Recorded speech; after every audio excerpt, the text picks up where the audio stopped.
মাদারেসা কৌমিয়ার ছাত্ররা ইতিহাস জানে, আলেমরা জানে, এজন্যই তো তারা 47 থেকে ইতিহাস শুরু করে।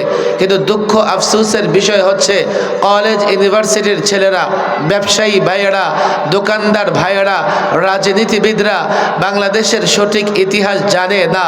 এই জন্যেই তো তারা সঠিক ইতিহাস বলতে পারে না, বরং তারা 71 থেকে ইতিহাস বলে এবং 71-এর মুক্তিযুদ্ধকে ইসলামের বিরুদ্ধে দাঁড় করানোর চেষ্টা করে।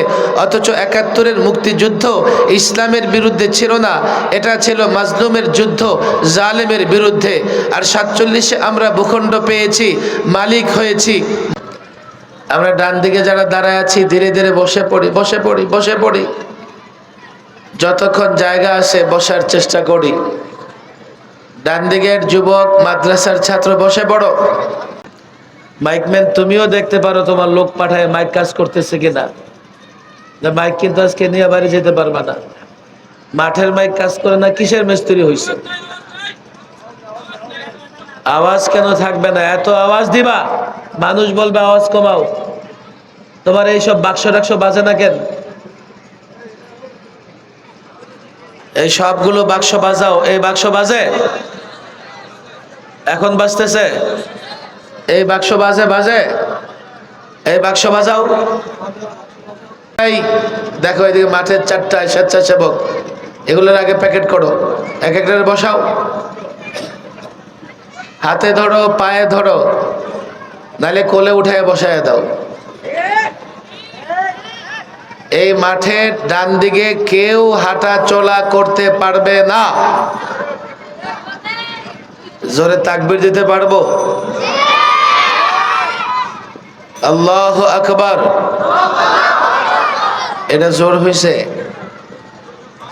বাচ্চাদের আওয়াজ বেশি বড়দের চাইতে। নারায়ে তাকবীর, নারায়ে তাকবীর। দিন ইসলাম, দিন ইসলাম, দিন ইসলাম জিন্দাবাদ, জিন্দাবাদ। মাশাআল্লাহ, বাচ্চারা পারছে দেখি। অনেকে স্লোগানই শিখে নাই। কোরআন সুন্নাহর আলো ঘরে ঘরে, কোরআন সুন্নাহর আলো ঘরে ঘরে জালো,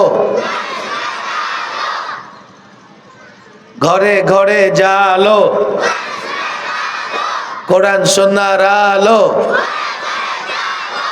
নারায়ে তাকবীর, নারায়ে তাকবীর। মাশাআল্লাহ। যাই হোক, এখনো মাঠে আলোচনা করার পরিবেশ তৈরি হয় নাই। অনেক যুবকেরা আছে, বাচ্চারাও আছে। আমি তোমাদের বলি, আমার দিকে তাকাও, তোমরা ছোট্ট যারা আছো, তোমরা টাকা চিনো? টাকা? আরে সবাই টাকা চিনো? টাকা দেখো না? টাকা দেখো না? টাকার নোট 5 টাকা, 10 টাকা, 20 টাকা চেনো? 500 টাকা, 1000 টাকা চেনো? সওয়াব চিনো? সওয়াব? নেক কাজ করলে নেক হয়, সওয়াব হয়, হয় কি হয় না? সওয়াব চিনো? সওয়াব দেখছো? তো কেমনে চিনো? বলো, সওয়াব কখনো দেখেছো? সওয়াব কেমনে চিনো? এতবার সওয়াবের কথা শুনেছো, নামটা শুনলেই চেনা চেনা লাগে। কথা ঠিক না বেঠিক? সওয়াব অত্যন্ত গুরুত্বপূর্ণ জিনিস। বাকি টাকা বড় না সওয়াব বড়? বাদিকের বাচ্চারা বুঝে না কিছুই। টাকা বড় না সওয়াব বড়? কেমনে বুঝলা বড়? বুঝো নাই কিন্তু। টাকা বড় না সওয়াব বড়? মাশাআল্লাহ, বুঝে নাই। তারপরেও যতবার জিজ্ঞেস করতেছে সওয়াবই বলতেছে।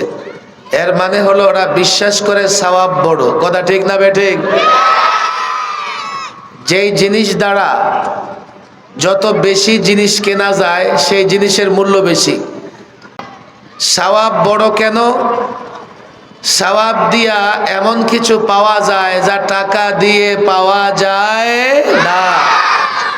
যেমন টাকা দিয়ে জান্নাত পাওয়া যাবে, টাকা খরচ করলে সওয়াব, সওয়াব দিয়ে জান্নাত। এই জন্যেই তো মানুষ যখন মারা যায় সে কি বলে, সওয়াব নিয়ে যেতে চায় না টাকা নিয়ে যেতে চায়? আজ পর্যন্ত দেখছো তোমরা কোনো বড় লোক মারা গেছে আর ব্যাগে ভরে তার কাফনের ভেতরে টাকা দেওয়া হয়েছে? কেন? মৃত্যুর পরে টাকা চলে না, সেখানে কি চলে? সওয়াব। বলো কি চলে? বলো কি চলে? বলো কি চলে? সওয়াব হলে কি পাবো? কবরে জান্নাতের বিছানা বিছাইয়া দেবে। সওয়াব হলে কি পাবো? কবরে জান্নাতের নিয়ামত ভোগ করতে পারবো। সওয়াব হলে কি পাবো? কিয়ামতের ময়দানে ভালো থাকবো। সওয়াব হলে কি হবে? হাউজে কাউসার থেকে পানি পান করতে পারবো। সওয়াব যদি বেশি হয় কি হবে? চূড়ান্তভাবে জান্নাতে যেতে পারবো। কথা ঠিক না বেঠিক? লা ইলাহা ইল্লাল্লাহ, সকলে ইল্লাল্লাহ, লা ইলাহা ইল্লাল্লাহ, লা ইলাহা ইল্লাল্লাহ, লা ইলাহা ইল্লাল্লাহ, লা ইলাহা ইল্লাল্লাহ, লা ইলাহা ইল্লাল্লাহু মুহাম্মাদুর রাসূলুল্লাহ সাল্লাল্লাহু আলাইহি ওয়াসাল্লাম। মাশাআল্লাহ, একটা আযাব দূর হইছে। এই কিরে আবার মাইক বন্ধ? আমি কোরআনুল কারীমের ছোট্ট একখানা আয়াত তেলাওয়াত করেছি। এটা আমি করি ইদানিং, প্রসঙ্গক্রমেই এই আয়াত আমি তেলাওয়াত করি। আমি আসলে ইদানিং দুটা বিষয় নিয়ে কথা বলি। একটা বিষয় হচ্ছে বাংলাদেশের ইতিহাস, আরেকটা হচ্ছে ইসলাম সম্পর্কে ধারণা। বলে হুজুর মাহফিলে এসে দেশের ইতিহাস কেন শুনতে হবে? দেশের ইতিহাসটা এই জন্যই জানতে হবে, এদেশের ইতিহাসের সঙ্গে ইসলাম জড়িত। কেউ যদি দেশের ইতিহাসটা ঠিকমতো না জানে, কেউ যদি দেশের ইতিহাস সঠিকটা না জানে, তো সে এদেশে ইসলাম প্রতিষ্ঠায়, ইসলামী বিধান বাস্তবায়নে আগ্রহী হবে না। আবার কেউ যদি ইসলাম সম্পর্কে না জানে, সে এই দেশ হেফাজত করতে পারবে না। এই জন্যে দেশের সত্যিকারের ইতিহাসও জানতে হবে, আবার পাশাপাশি ইসলাম সম্পর্কে আমাদের ধারণাও ক্লিয়ার থাকতে হবে। দেশের ইতিহাস যদি বলি অনেক সময় লেগে যাবে, তবে এতটুকু তো আমরা আজকে মোটামুটি জেনে নিতে পারি। দেশের ইতিহাস আমরা 1971 সাল থেকে শুরু করি। আমরা মনে করি আমরা 71 সালে এই ভূখণ্ড পেয়েছি। না, 71 সালে এই ভূখণ্ড জালেম থেকে স্বাধীন হয়েছে, এটা ঠিক আছে। কিন্তু আমরা এই ভূখণ্ডের মালিক হয়েছি 1947 সালে। আমি ছাত্র ভাইদের বলবো, আমি কলেজ ইউনিভার্সিটির ছাত্রদেরও বলি, আজকাল তোমরা যে ইতিহাস 71 থেকে শুরু করো এটা ভুল। বরং আমরা এই ভূখণ্ডের মালিকানা পেয়েছি, এই ভূখণ্ডের মালিক হয়েছি 47 সালে, এবং এই মালিকানা বুঝে পেতে আমাদেরকে এক সাগর রক্ত দিতে হয়েছে। এমনি এমনি না। কেন জানেন? 200 বৎসর, পৌনে 200 বৎসর এই ভূখণ্ড ইংরেজদের গোলাম ছিল। এই ভূখণ্ড ইংরেজরা দখল করে রেখেছিল। পৌনে 200 বৎসর লড়াই সংগ্রাম করে 1947-এ এসে আমরা এই ভূখণ্ডটা বুঝে পেয়েছি, মালিকানা বুঝে পেয়েছি। আর ওই পৌনে 200 বৎসর লড়াই এবং সংগ্রামে আমাদেরকে সাগর পরিমাণ রক্ত দিতে হয়েছে। মাদ্রাসা কওমিয়ার ছাত্ররা ইতিহাস জানে, আলেমরা জানে, এজন্যই তো তারা 47 থেকে ইতিহাস শুরু করে। কিন্তু দুঃখ আফসোসের বিষয় হচ্ছে কলেজ ইউনিভার্সিটির ছেলেরা, ব্যবসায়ী ভাইয়েরা, দোকানদার ভাইয়েরা, রাজনীতিবিদরা বাংলাদেশের সঠিক ইতিহাস জানে না। এই জন্যই তো তারা সঠিক ইতিহাস বলতে পারে না, বরং তারা 71 থেকে ইতিহাস বলে এবং 71-এর মুক্তিযুদ্ধকে ইসলামের বিরুদ্ধে দাঁড় করানোর চেষ্টা করে। অথচ 71-এর মুক্তিযুদ্ধ ইসলামের বিরুদ্ধে ছিল না, এটা ছিল মাজলুমের যুদ্ধ, জালেমের বিরুদ্ধে। আর 47-এ আমরা ভূখণ্ড পেয়েছি, মালিক হয়েছি, মূল্য পরিশোধ করেছি কি? ইংরেজদের বিরুদ্ধে লড়াইয়ে কমপক্ষে 20,000 আলেমকে ফাঁসিতে ঝুলতে হয়েছে। ইংরেজদের বিরুদ্ধে লড়াইয়ে লক্ষ লক্ষ যুবক মুসলমান রক্ত দিয়েছে। দিল্লির ট্রাং রোড থেকে শুরু করে খাইবার পর্যন্ত রাস্তার দুপাশে এমন কোন বৃক্ষ ছিল না যেখানে আলেমদের লাশ ঝুলে নাই। লক্ষ লক্ষ মুসলমানদের রক্ত, 20,000 আলেম ফাঁসির কাস্টে ঝুলেছে। আন্দোলন সংগ্রাম যুদ্ধের মধ্য দিয়ে 47-এ আমরা এই ভূখণ্ড পেয়েছি, স্বাধীন করেছি। ইংরেজ বেনিয়ারা দেশ ছেড়েছে, তারা পালিয়েছে। বলে হুজুর 47-এ আমরা ভারত মুক্ত করেছি, ইতিহাস তো জানি। ইংরেজ যাবার পরে পাকিস্তান নামে আলাদা রাষ্ট্র একটা কেন হলো? একটা পাকিস্তান, একটা হিন্দুস্তান, দুটো বৃহৎ রাষ্ট্র। ছোট ছেলেরা বুঝবে না, আমি মাদ্রাসার বড় ছেলেদের এটা বলি, স্কুল কলেজের যুবকদেরকেও আজকাল আমি এটা বলার চেষ্টা করি। ব্রিটিশ বিতাড়িত হবার পরে এই ভারতে ছোট্ট ছোট্ট অনেক স্বাধীন রাষ্ট্র হয়েছে। ইতিহাস দেখলে দেখা যায় এই ছোট্ট ছোট্ট স্বাধীন রাষ্ট্রের সংখ্যা 500-ও বেশি। এর মধ্যে বৃহৎ দুটো অংশ হিন্দুস্তান এবং পাকিস্তান। পরবর্তীতে ওই ক্ষুদ্র ক্ষুদ্র অংশগুলো কেউ পাকিস্তানের সঙ্গে মিলিত হয়ে গেছে, কেউ বা হিন্দুস্তানের সঙ্গে মিলিত হয়ে গেছে। কিন্তু তখনও কাশ্মীর এবং হায়দ্রাবাদ দুটো স্বাধীন রাষ্ট্র ছিল। এক রাতে ইন্ডিয়ান ফৌজ হায়দ্রাবাদ দখল করে নেয়। ইতিহাস বলতে গেলে তো অনেক সময় লাগবে। আমরা 47-এ যদি পাকিস্তান নামে আলাদা একটা রাষ্ট্র না পেতাম, 71-এ আমরা এই রাষ্ট্রের পূর্ব পাকিস্তানটাকে বাংলাদেশ বানাতে পারতাম? যদি মনে করেন পাকিস্তান নামে আলাদা রাষ্ট্র না হতো, আমরা কলকাতা, আসাম, মেঘালয়, ত্রিপুরা ওদের সঙ্গে মিশে দিল্লির অধীনস্থ থাকতাম, তো আমরা কোনোদিন এই বাংলাদেশ স্বাধীন করতে পারতাম? বরং উল্টু আমাদের হায়দ্রাবাদ, কাশ্মীরের মতো অবস্থা হতো। যেমন ইন্ডিয়ান ফৌজ এখনো কাশ্মীরের জনগণের উপর জুলুম নির্যাতন করতেছে।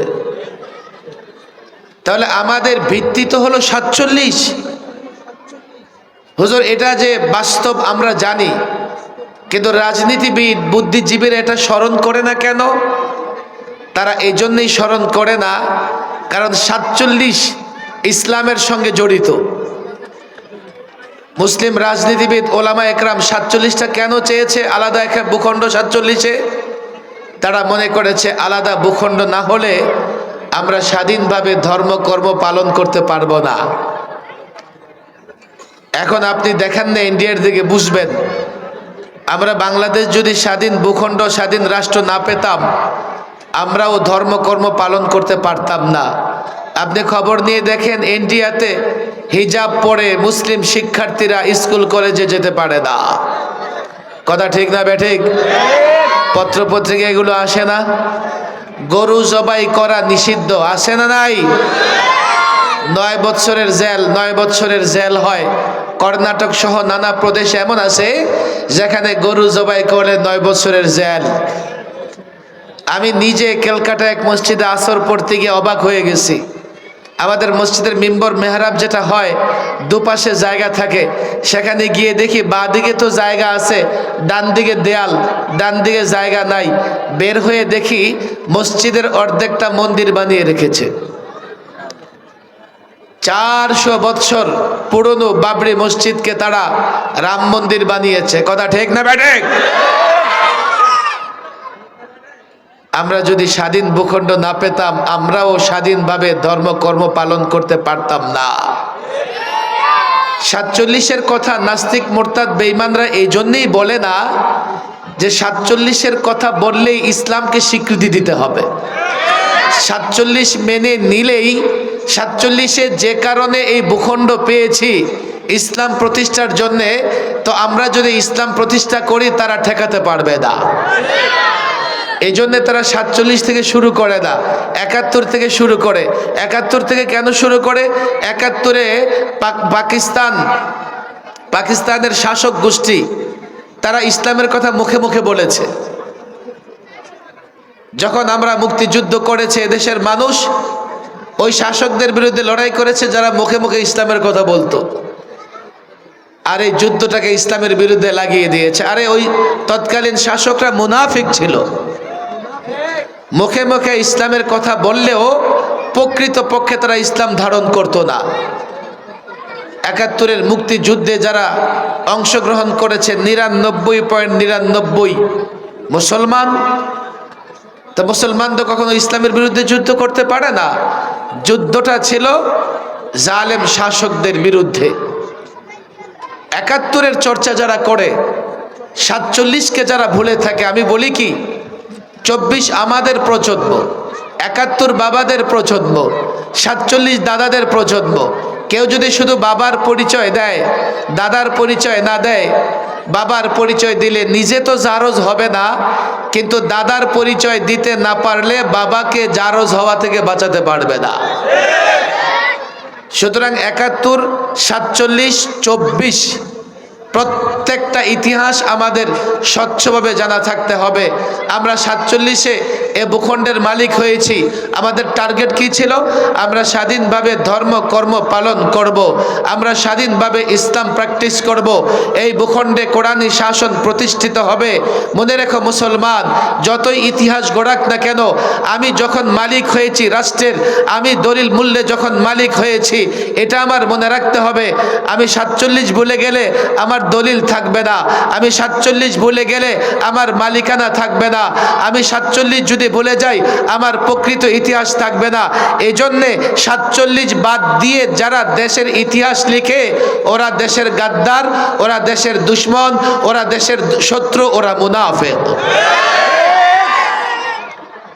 2 নম্বর কথা আমি বলি, যেই কথাটা আজকাল বলাই লাগে, ইসলাম সম্পর্কে আমাদের অনেক মুসলমানের ধারণা স্বচ্ছ নয়।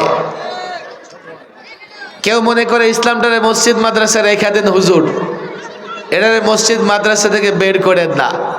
কেউ মনে করে হুজুর বিজ্ঞানের যুগে কি ইসলাম চলে? আবার আরেক দল আছে কয় যে কোনো ধর্ম মানলেই চলে। আছে না নাই? আমাদের জন্য ইসলাম পছন্দ করেছেন কে? জবান খুলে বলতে হবে কে? আমাদের জন্য ইসলাম মনোনীত করেছেন কে? আকাশের দিকে আঙ্গুল উঠেন, শাহাদাত আঙ্গুল উঠে সাক্ষী দেন। আমাদের জন্য ইসলাম পছন্দ করেছে কে? আরো জোরে কে? বলেন, আমাদের জন্য ইসলাম মনোনীত করেছেন কে? এখন কেউ যদি বলে অন্য সব ধর্ম মানলেও চলবে, তো আল্লাহ যা পছন্দ করেছে আমাদের জন্য, আমরা কি সেটা পছন্দ করলাম? তাহলে আল্লাহর পছন্দ যদি কারো পছন্দ না হয়, সে প্রকৃত মুমিন হতে পারবে? বলেন পারবে? আরো জোরে বলেন পারবে? বলে হুজুর আপনি তো বললেন ইসলাম একমাত্র আল্লাহর মনোনীত ধর্ম, বাকি ধর্মগুলোর কি হবে? আরে বাকি ধর্মগুলো কিছু আছে মানব রচিত ধর্ম। একটা ধর্ম আসে না, খোদারে নিজের হাত দিয়ে বানায়, খোদার নাক বানায়, খোদার কান বানায়, খোদারে রং করে, এরপরে খোদা সোজা হয়ে দাঁড়াতে না পারলে খোদার পেছনে বাঁশ ব্যবহার করে। আসে না নাই? এগুলো ধর্ম না ধোঁকা? এগুলো ধর্ম না শয়তানি? এগুলো শয়তানি ছাড়া আর কিছুই। হ্যাঁ, আল্লাহ প্রদত্ত কিছু ধর্ম আছে, ইহুদি ধর্ম, খ্রিস্টান ধর্ম, কিন্তু এখন আর সেই ধর্মগুলোর মেয়াদ নাই। সেই ধর্মগুলোর মেয়াদ সেই ধর্মগ্রন্থগুলো বিকৃত হয়ে গেছে, পরিবর্তন হয়ে গেছে। আমি তো বলি দেখেন, এখন যদি কেউ খ্রিস্টান ধর্ম মানতে চায়, ধর্ম কেমনে মানবেন? ধর্মগ্রন্থ তো লাগবে। তো ইউরোপের বাজারে গিয়ে তালাশ করলে বাইবেল খুঁজে পাবে 82 রকমের বাইবেল। আর কোরআনে কারিম, আপনি গাজীপুর থেকে একটা কোরআনে কারিম হাতে নেন, যান ঢাকা থেকে আরেকটা, দিল্লি, মধ্যপ্রাচ্য, ইউরোপ, আমেরিকা, এক এক শহর থেকে একটা কোরআনে কারিম হাতে নিতে থাকেন। এরপরে সবগুলো মিলিয়ে দেখেন, একটা নোক্তার কোনো পরিবর্তন খুঁজে পাবেন না। এই হচ্ছে কোরআন। আর বাইবেল বলেন, আপনি তাওরাত বলেন, জাবুর বলেন, আগেরকার আসমানি কিতাবগুলো তারা পরিবর্তন করে ফেলেছে। আগেরকার আসমানি কিতাবগুলো যেই ভাষায় পয়গম্বরদের উপর অবতীর্ণ হয়েছে, সেই ভাষা বুঝে, সেই ভাষা জানে এমন কোনো লোকজন নাই। এরপরে একদল নাস্তিক বলবে, হুজুর বুঝছি, ইসলামও কি চলে? ইসলামও তো আসছে 1500 বছর হয়ে গেছে। আরে ইসলাম কিয়ামত পর্যন্ত চলবে, আর কোনো ধর্ম আসবে না, আর কোনো নবী পয়গম্বর আসবে না নতুন কোনো দিন, নতুন কোনো বিধান নিয়ে। সুতরাং ইসলাম কিয়ামত পর্যন্ত চলবে। তারা চ্যালেঞ্জ করে বলতে পারে, কি করে চলবে হুজুর? এখন বিজ্ঞানের যুগ, বিজ্ঞান কোথায় চলে গেছে? মঙ্গল গ্রহে প্লট বিক্রি হয়, লোকেরা ঘন ঘন চাঁদের দেশে যায়। আমি বলি, যতই প্লট বিক্রি হোক, যতই চাঁদের দেশে যাক, ব্যক্তি জীবন, সমাজ জীবন, রাষ্ট্র জীবন, অর্থনীতি, স্বরাষ্ট্রনীতি, পররাষ্ট্রনীতি, বিচার ব্যবস্থা, সর্বত্র যেখানে যে সংকট আছে, সমস্যা আছে, সমাধান যদি খুঁজতে চাও, সমাধান যদি পেতে চাও, ইসলামে আছে। সুতরাং ইসলাম কিয়ামত পর্যন্ত থাকবে। ফাইনালি বলে দেই, আমরা বাংলাদেশ পেয়েছি ইসলামের জন্যে, বাংলাদেশ পেয়েছি ইসলামের জন্যে। আমরা যদি ইসলাম ধরতে না পারি, বাংলাদেশ হেফাজত করতে পারবো না। আমরা ইসলাম ধরে রাখতে না পারলে আবার কারো না কারো গোলাম হয়ে যাব, দেশটা কারো না কারো কলোনি হয়ে যাবে। কি করে জানেন? আপনি বাংলাদেশ কি করে হেফাজত করবেন? চতুর্দিকে দুশ্মন, আর আমাদের প্রতিবেশী আমাদের উপর নানা রকমের আগ্রাসন চালায়। কখনো পানি দিয়ে আগ্রাসন চালায়, কখনো পানি বন্ধ রেখে আগ্রাসন চালায়। ফারাক্কা বাদ দিয়ে রেখেছে, পানি বন্ধ করে রাখে, আবার একটা অঞ্চলকে মরুভূমি বানিয়ে দেয়। আবার কদিন পর পর দেখবেন ওই ফেনী দিয়ে পানি ছেড়ে দেয়, সিলেট দিয়ে পানি ছেড়ে দেয়। পানি ছেড়ে দিয়ে বাংলাদেশের নানা অঞ্চল বন্যার পানিতে ভাসায়া দেয়। কাটা তারের বেড়া দিয়ে রেখেছে 3 দিকে। কেন জানেন? যাতে সেখানে আমার বোন ফেলানীদের লাশ ঝুলে থাকতে পারে। তারা আমার দেশের যত সন্ত্রাসী আছে, টেরোরিস্ট আছে, দেশদ্রোহী আছে, সব পালিয়ে গিয়ে তাদের দেশে আশ্রয় নেয়। আমরা দেখেছি ওসমান হাদির খুনিরাও ভারতে গিয়ে আশ্রয় নিয়েছে। ভারত মনে করতে পারে, ইন্ডিয়া মনে করতে পারে, তাদের দোসররা মনে করতে পারে ওসমান হাদিকে শহীদ করে তারা সফল হয়েছে, ওসমান হাদিকে শহীদ করে তারা লাভবান হয়েছে। আল্লাহর কসম করে বলি, আমরা যারা ওসমান হাদির জানাজায় গিয়েছি, আমরা জানাজায় গিয়ে দেখেছি ওসমান হাদিকে শহীদ করে তারা লাভবান হতে পারে নাই। কেন লাভবান হতে পারে নাই? জানাজায় গিয়ে দেখেছি 12 থেকে 14 লক্ষ যুবক জানাজায় অংশগ্রহণ করেছে। এক একটা যুবকের চোখে ক্ষোভের আগুন, ক্রোধের আগুন দাউ দাউ করে জ্বলতেছে। এক একজন যুবকের জবানে তাকবীর ধ্বনি উচ্চারিত হচ্ছে। কেউ তাদেরকে টাকা দিয়ে জমা করে নাই, দলের টানে জমা হয় নাই। তারা ক্ষুব্ধ হয়ে, তারা বিক্ষুব্ধ হয়ে, ক্রুদ্ধ হয়ে ওই সোহরাওয়ার্দীর ময়দানে তারা ক্রুদ্ধ হয়ে মানিক মিয়া এভিনিউতে একত্রিত হয়েছে। আমি বলি, ওসমান হাদির খুনিরা জিততে পারে নাই, লাভবান হয় নাই। কেননা এক ওসমান হাদিকে তারা শহীদ করেছে। এক ওসমান হাদি শাহাদত বরণ করবার পরে লাখো ওসমান হাদি তৈরি হয়ে গেছে। তোমরা কেমনে লাভবান হবা? মাদ্রাসার ছাত্র কান খুলে শোনো, স্কুল কলেজের ছেলেরা তোমরাও শোনো, ইসলাম ছাড়া দেশ হেফাজত করতে পারবা না। তুমি যারা তোমাদের উপর আগ্রাসন চালায় তাদের শক্তি আর তোমাদের শক্তি কম্পেয়ার করে দেখো, তুলনা করে দেখো। সংখ্যায় তোমরা 16 কোটি, তারা 150 কোটি। তোমার দেশে একটা মিসাইলও নাই, তারা অত্যাধুনিক মিসাইলের মালিক। তোমার দেশে অ্যাটম বোমা নাই, তারা অ্যাটম বোমার মালিক। আবার তোমরা নিরীহ একটা দেশ, তোমাদের কোনো বন্ধু নাই, আর তাদের বন্ধুত্ব অভিশপ্ত ইহুদি ইসরায়েলিদের সঙ্গে। যে ইসরায়েলি ইহুদিরা মনে করে তাদের কাছে পৃথিবীর সবচাইতে আকাশ প্রতিরক্ষা ব্যবস্থা আছে। তাদের সঙ্গে কি করে লড়াই করবে?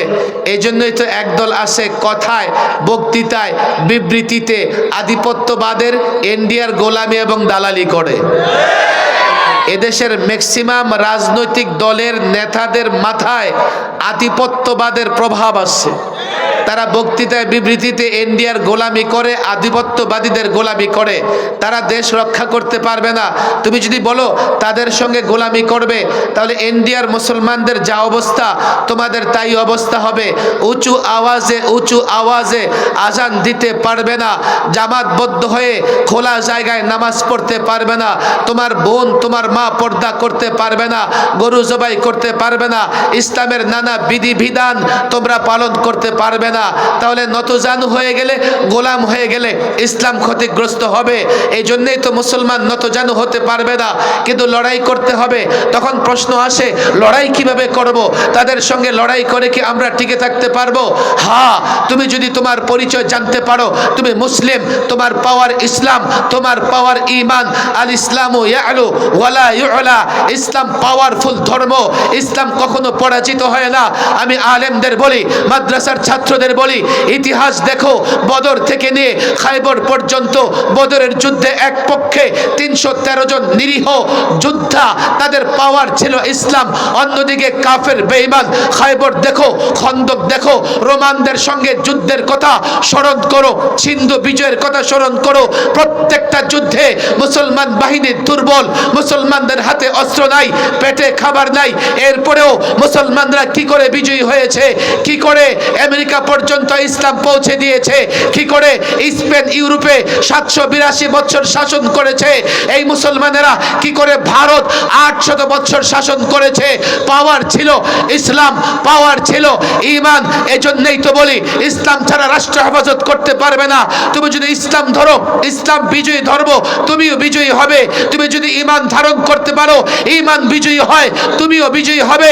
আল্লাহর কসম করে বলি, দিল্লি থেকে তেল আবিব পর্যন্ত, মস্কো থেকে ওয়াশিংটন পর্যন্ত কাফের, তাগুত, ইহুদি, বেঈমান, মুশরিক, জালেম শক্তি যেখান থেকেই তোমার বিরুদ্ধে লড়াইয়ের ময়দানে অবতীর্ণ হয়, আল্লাহর কসম, ইসলাম ধরতে পারো, যদি ইসলাম মানতে পারো, কাফের তাগুত তোমার মোকাবেলায় দাঁড়িয়ে থাকতে পারবে না।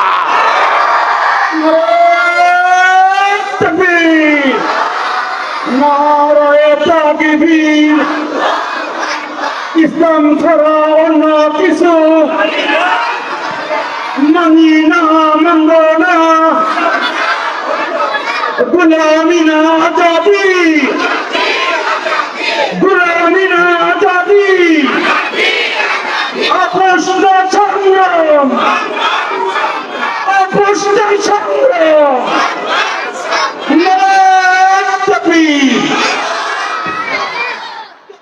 একটা স্লোগান আমার খুব পছন্দ হয়,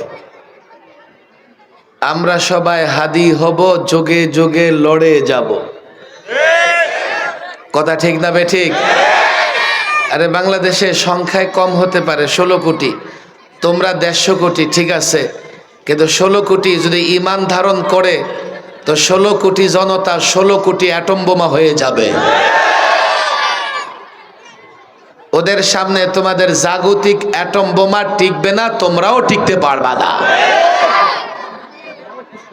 আমরা সবাই হাদি হব, যোগে যোগে আমাদেরকে কেউ পরাধীনতার শৃঙ্খলে আবদ্ধ করতে পারবে না, আমাদেরকে কেউ গোলামির জিনজিরে আবদ্ধ করতে পারবে না। আমরা স্বাধীনভাবে মাথা উঁচু করে বেঁচে থাকবো, না হয় শহীদ হয়ে যাব। কথা ঠিক না বেঠিক? জাহাদি করেছে, মাথা উঁচু করে বেঁচেছিল, শহীদ হয়ে গেছে। এই স্লোগানের অর্থই হলো, আমরা সবাই হাদি হব, যোগে যোগে লড়ে যাব, লড়াই করে যাব। আমরা সবাই হাদি হব, আমরা সবাই হাদি হব। বিড়ালের মতো 1000 বছর বেঁচে থাকার চেয়ে সিংহের মতো এক মুহূর্ত বেঁচে থাকা উত্তম শ্রেয়। কথা ঠিক না বেটে? যে জাতি মরতে চায় তার মরা লাগে না, আর যে জাতি বাঁচতে চায় বাঁচতে পারে না, গোলামির জিঞ্জিরে আবদ্ধ হয়ে যায়। আমাদের দেশটা ছোট হতে পারে, আমরা সংখ্যায় কম হতে পারি, কিন্তু আমরা যেহেতু মরতে জানি, মরতে শিখে গেছি, কোনো তাগুত, কোনো পৌত্তলিক, কোনো মূর্তি পূজারীরা আমাদেরকে গোলামির জিঞ্জিরে আবদ্ধ করতে পারবে না ইনশাআল্লাহ। আল্লাহ তাবারক ওয়া তাআলা দেশটাকে হেফাজত করুন, আমাদের সকলকে দেশের সঠিক ইতিহাস এবং ইসলাম সম্পর্কে সঠিক ধারণা রাখার তৌফিক দান করুন। ওয়া মা তাওফীকি ইল্লা বিল্লাহ ওয়া মা আলাইনা ইল্লাল বালাগ।